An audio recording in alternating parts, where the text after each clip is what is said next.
Just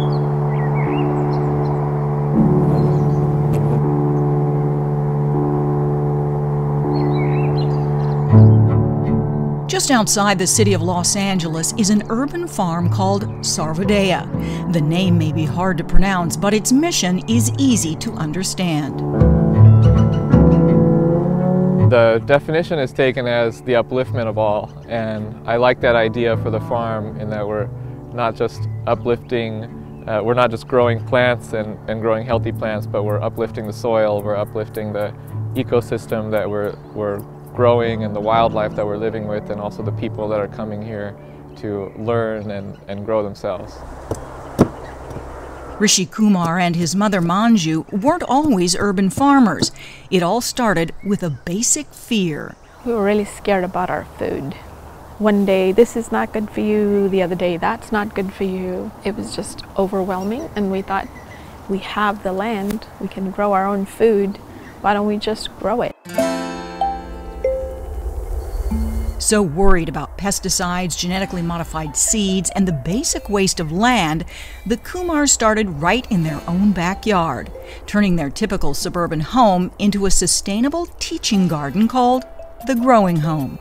And they went from consuming to creating.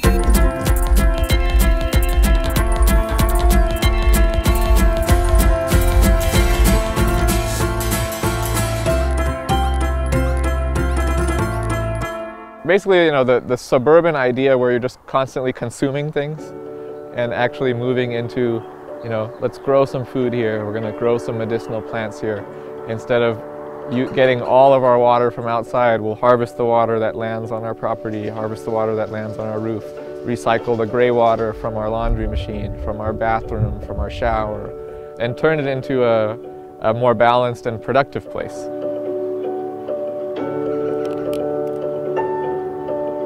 It took 4 years to transform their property and launch their farm with the basic lessons of urban farming.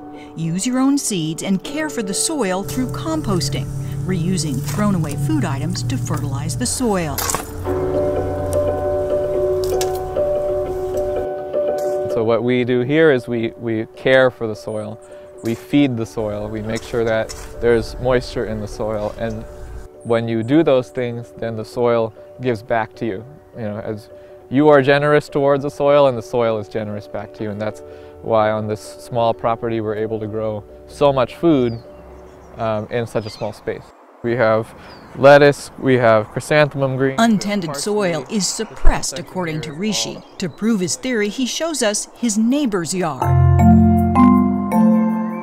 It's actually heavy, and it has this this brown, kind of tan brown color. His yard just a few feet away.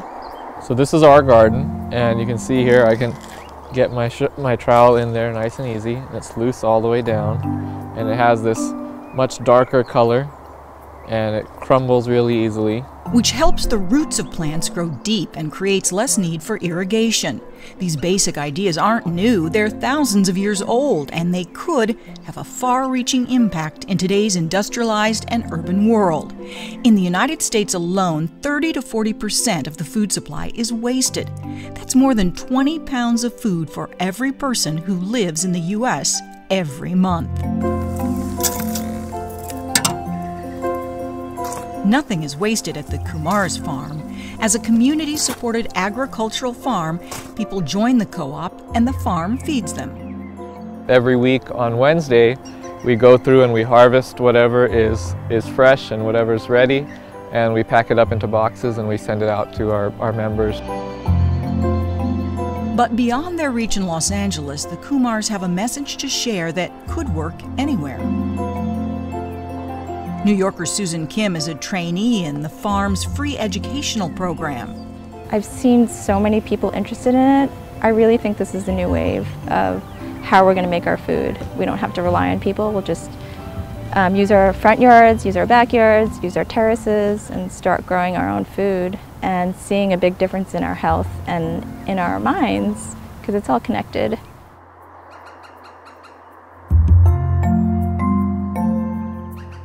Last year, this farm produced more than 10,000 pounds of fresh fruits and vegetables. That's thousands of meals. But obviously, not everyone has the time nor the space to replicate this.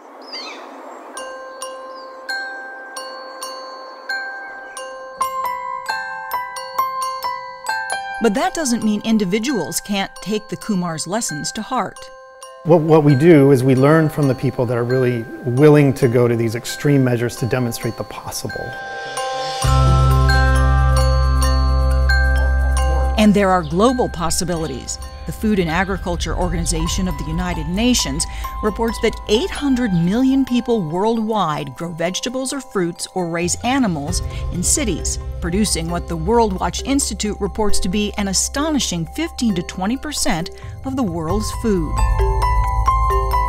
I think as we get more urbanized and concurrently need to look at environmental issues, it creates all these opportunities for innovation and creativity.